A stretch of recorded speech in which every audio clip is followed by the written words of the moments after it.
ꯑꯩꯅ ꯇꯧꯒꯦ ꯍꯥꯏꯕ ꯊꯕꯛꯇꯤꯅꯦ ꯑꯩꯉꯣꯟꯗ ꯂꯣꯏ ꯂꯩꯕꯅꯦꯕ ꯑꯩꯈꯣꯏꯒꯤ ꯉꯁꯥꯏ ꯍꯥꯏꯕꯗꯣ ꯁꯄ꯭ꯂꯤꯃꯦꯟ ꯇꯧꯕ ꯀꯥꯟꯗ ꯐꯪꯁꯟ ꯑꯃ ꯇꯧꯕ ꯀꯥꯟꯗꯅꯦ ꯌꯥꯝ ꯂꯥꯏꯅ ꯇꯧꯒꯗꯧꯔꯤꯕ ꯐꯪꯁꯟꯁꯤꯗ ꯌꯥꯎꯒꯗꯧꯔꯤꯕ ꯑꯩꯈꯣꯏꯁꯤꯅꯅꯦ ꯐꯣꯟ ꯇꯧꯅꯔꯒꯅꯤ ꯈꯪꯗꯦ ꯑꯗꯒꯤ ꯄꯥꯎ ꯂꯧꯅꯔꯒꯅꯤ ꯈꯪꯗꯦ ꯃꯣꯏꯁꯤꯡꯗꯣ ꯂꯥꯛꯈ꯭ꯔꯕꯣ ꯅ ꯍꯥꯏꯕꯁꯦ ꯍꯥꯏꯕꯗꯗꯤ ꯏꯆꯝ ꯆꯝꯃꯝꯕ ꯌꯥꯏ ꯃꯗꯨꯒꯤ ꯋꯥꯍꯟꯊꯣꯛꯇꯨꯅ ꯑꯩꯈꯣꯏꯁꯦ ꯃꯥꯡꯂꯣꯝꯗ ꯆꯪꯁꯤꯟꯗꯦ ꯍꯥꯏꯕꯅꯤ ꯑꯩꯅ ꯆꯠꯂꯒ ꯃꯐꯝꯁꯤꯗ ꯂꯩꯔꯀꯥꯟꯗ ꯐꯪꯁꯟꯗꯣ ꯇꯧꯒꯗꯧꯕ ꯅꯠꯇ꯭ꯔꯣ ꯑꯗꯨꯗꯤ ꯀꯩꯗꯧꯋꯤ ꯋꯥꯏ ꯁꯨड ꯑꯥꯏ ꯑꯛꯁ एवरीवन दैट ꯑꯗꯨ ꯂꯥꯛꯑꯕ꯭ꯔꯥ ꯑꯗꯥ ꯂꯥꯛꯑꯕ꯭ꯔꯥ ꯀꯩꯗꯧꯋꯤ ꯍꯥꯏꯗꯣꯏꯅꯣ ꯅꯠꯇ꯭ꯔꯥ ꯑꯗꯨꯅ ꯑꯩꯅ ꯍꯥꯏꯅꯤꯡꯕꯗꯤ ꯃꯤ ꯂꯥꯛꯄ ꯂꯥꯛꯇꯕ ꯍꯥꯏꯅꯈꯤꯕ ꯃꯇꯝꯗ ꯁ꯭ꯇꯨꯗꯦꯟꯠꯁꯤꯡ ꯃꯇꯝ ꯆꯥꯅ ꯌꯧꯕꯤꯌꯨ ꯄꯪꯆꯨꯑꯦꯂꯤꯇꯤ ꯍꯥꯏꯕꯁꯤꯁꯨ ꯁꯤꯗ ꯇꯝꯒꯗꯧꯕꯅꯤ ꯐ꯭ꯂꯥꯏꯠꯀꯤ ꯃꯇꯝ ꯍꯣꯡꯕ ꯌꯥꯗꯦ ꯀꯣ aduna aikoi loina flight tonggadouba leirabadi matam chana chatpa ngammaga function da kaidawai akoi matam chana chatpa ngammoi natro yade haiba ma khangan gadawuneba aduna taugebu hairabadi aikoi gi khutta leibani you should always give your commitment aduga you should always give your promise and you should always think for the future that the future lies in your hand Ozasing na takpi bani haugalakliba na koi singi makuta so amuk leigadormine. So I would like to request everybody and I would like to wish all their future, their student, God bless you. Thank you very much.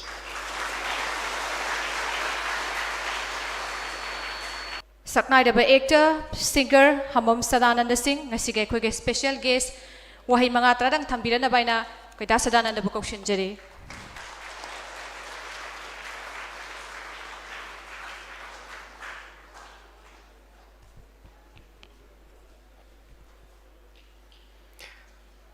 Puno pu yai phaba inabibu oishanu assalamu alaikum yam nungai ai kisu thudona haininga lete aduga daista lengsin biriba ngasigi third youth convention come career counseling program hairiba sida spokesperson oina lakadoriba aduga resource person oina lakadoriba oza singaina sum yengjabadasu adum haikoina khangjaba aduga hena mayamna yam favorite oiba you start singna the hogolaliba youth singna su yamna inspiring kano oijaba atoker oijaba music yawba ujaba siam nungaire aduga mamang ngangbirama singna su tambiram liba wafam singa se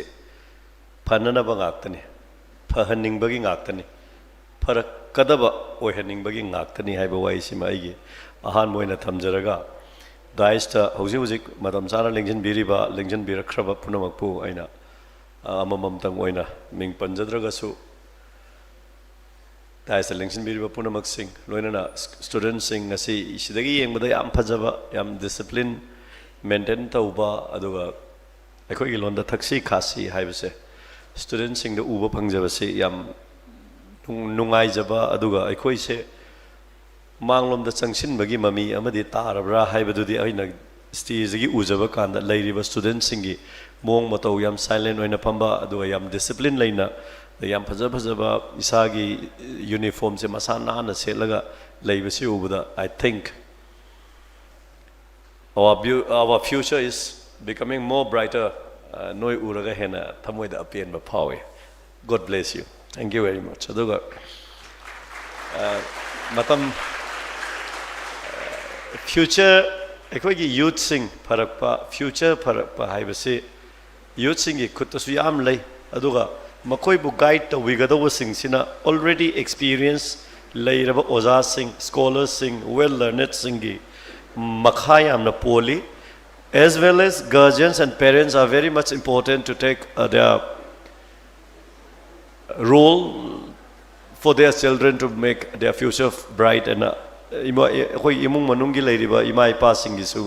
yam chawba thodang lei haibase matam punamakta thamjaraga matam chana lengbi rakhiba guardian singbu soina thagachari ai gi di thoidokna hainingai leite ai gi experience kara share tawba kanda lairik se yam tamninga ki tamsu tamei ado ai yam kana yam scholar oidana distinction faudana tawgiba nupa dudi natte aikoi gi chilinaw manga poi nupa mari ni nupi amane nupi atombi ichan PC ton toli adu akhoi mari no pa mari ni ama laigidre aigi mathakta metric tharakpa kum aina 12 karakpa kum da laigidre aduda lairik tambase tamningaga su aigi lairiba family gi position sina su sometime students sing da lairik tamningba mi singi mafam dadi ninghanna ba haigadra natraga ngamdabana maram oirakanda lairik mapung phana tambadi ngamgide. I complete my graduation in 1998 adugi matungda MA tamnaba honarapada aisi mayamna matamduda masak khangba aduga toina chatkhalakpa adagi nungdang tumdaba adumaina chatpa matamda MA se ai fajana tamba ngamgidre aduna aina lakchaningi ba wafamdi sigumba tholakpa kanda students singna dependent lakpa hana tahoudabagi loihoudabagi khanghoudabagi nungaitabase noina mature oire nadraga karigumba thaba ama tauge haira kanda amumok realize tawgane. When you come to realize that you have missed out something in your life adu kanduda isa ithanda taksi sonjaba natraga nungaitaba pokpado adu poktanaba matam leiringaida isa na tauge khanba singdu kano do target ama thamma kanda honaba se lepi ganu haibasima aigi oiba yam samlappa wada thamjage hauzik scholars singna natraga resource person singna soidana haigani ngasigi sigumba quiz competition su yauri tapire masida khara di loina paramgani khara pabana kana roi ngamigai pabiyu sini ekoi wadadi students sing jing ngamigai pabiyu matam mangan biganu. The most important thing is matam mangan biganu. Matam haibasidine amuk hana law basu yade lay basu yade halu haibasu yade matam sen hexat khraba madu loi khrabani aduna lairik tubudi hoi pat matam leiringai da pahau haibase ngasi pagadabudo paradana hayeng paragadi achobu burden ama pire idana ko aduna khara pahau basina hena ekoi da su laigani aduga their student their future matam mangan biganu aduga hojikti yamna technology yamna saukhalakpa matam nina you should always be care aduga you should always think nangna tawriba thabak ase chumlibara natraga aina tawgadawriba thabak ase chumgadawribara. Social network ki social media da asuki matik fast oiba hojik second da sida thokpa thodokse world gi mafam punamakta yengba yaraba matam ni aduna wakhal phattaba khanba natraga matam manghanba natraga migi mangnanaba hotnabagi wakhal thadoklaga madugumba unnecessary oiba aduga yamna phattaba wakalondo punamak matai da thangbar kanda aise aigi society gi damakta karigumba kharadi tawramage hana khalla kanda maning hanba leitana honabiyu aduga mayamna aikoi busu sida phaman bidana tawriba singse aikoi da yam nungai but artist oiro amabu oiro karigumba khara honaratrabadi mayamna uriba stage sida phammiba singase hekta phambasu yaba nate ngasai mamangda haibiramba singado ai tension jage ase atopa mapam singdasu amumu yame ngasigi function ama chatlure ayukta pung 12 nangnaba sida lakadawune do ai naw mirasna ngaktang thengda biro haibige ai thengda rakune aduma ai itak thongba hal singda aigi matam haina khebadu di khara thengda bado madu waro bidana bai haijage understanding amagi makhada tawune aduga hojigumuk pung ani makhaida muk ada langol da muk yaudaba yadaba sumaina aina tawge haiba thabakti ne aigonda loi leibane ba aikoi gi ngasai haibda supplement taw kanda function aba taw kanda ne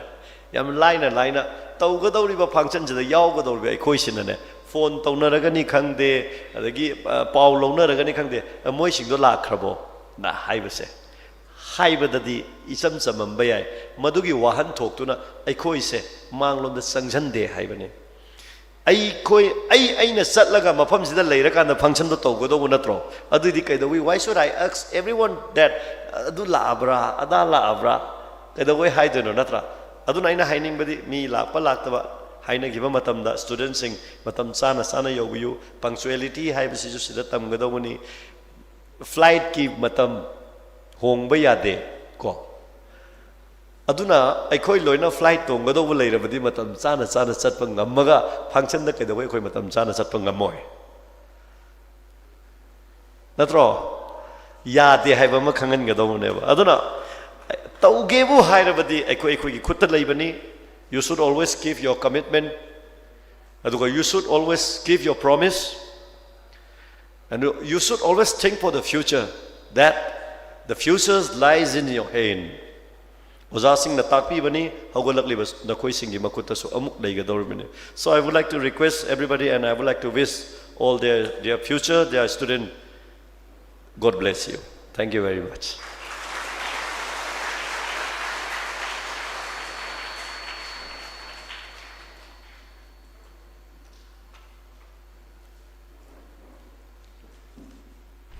Thank you so much once again, Sadananda Hamom, renowned singer and actor of Manipur. Yamna insightful oiba amasung inspiring oiba wahai sing thambiramba, encouraging oiba words sing phongdok piramba idamakta aikui da Sadananda mukasu hana thagata phongdok jari loina